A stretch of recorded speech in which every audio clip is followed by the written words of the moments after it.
In this video, we're going to break down whether you should use the standard mileage rate deduction or the actual expense method for your business vehicle. Let's start with the standard mileage rate. The IRS allows you to deduct a certain amount for every mile you drive for business purposes.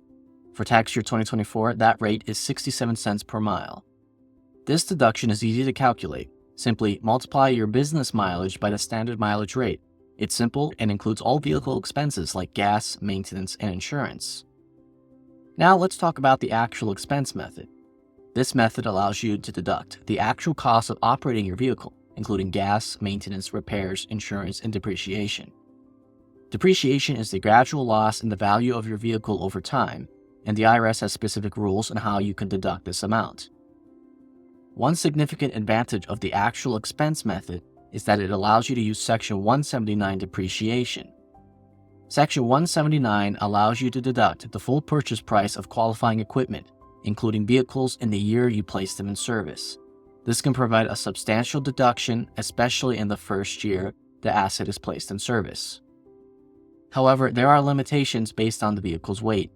For example, passenger vehicles have a maximum deduction limit under Section 179, while heavier vehicles like SUVs and trucks over 6,000 pounds may qualify for a larger deduction. So, which method should you choose? It depends on your specific situation. Here are some factors to consider. If you drive a lot of business miles, the standard mileage rate might be more beneficial. For example, if you drive 20,000 miles a year for business, your deduction using the standard mileage rate would be $13,400, calculated by multiplying 20,000 miles by 67 cents. If your actual expenses, including depreciation, are high, you might get a larger deduction using the traditional method. For instance, if you spent $12,000 on gas, maintenance, insurance, and depreciation, this amount would be higher than the standard mileage rate deduction in the previous example. Keep in mind that if you use your car for personal use as well, you must allocate the expenses based on the percentage the car is used for business versus personal use.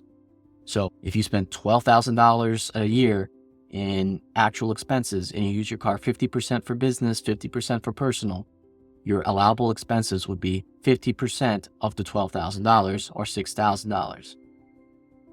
Another important consideration is that once you choose the actual expense method for a specific vehicle, you cannot switch back to the standard mileage rate. However, you can switch from the standard mileage rate to the actual expense method in future years. It is worth noting that if you do so, you would not be allowed to take Section 179 depreciation or any other accelerated method. You would only be allowed to use the straight line method of depreciation. Also, note that the standard mileage rate deduction is limited to a maximum of 4 vehicles used simultaneously for your business.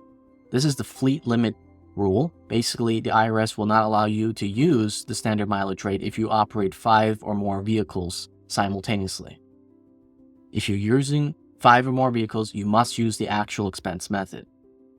In summary, if you drive a lot of business miles and have lower vehicle expenses, the standard mileage rate might be the way to go. But if your actual expenses are high, traditional depreciation, including the potential benefit of Section 179 depreciation, could give you a bigger deduction. But ultimately, you're going to have to compare the two methods, track both your miles and your actual expenses, and when it comes to tax time, have an accountant, or if you can yourself, compare both ways and see which one gives you the larger tax deduction. I hope this helps you decide which method is best for your situation. If you have any questions or need further clarification, feel free to drop them below in the comments or visit our website, reliance-tax.com, for further inquiries. Thanks for watching, and I'll see you in the next one.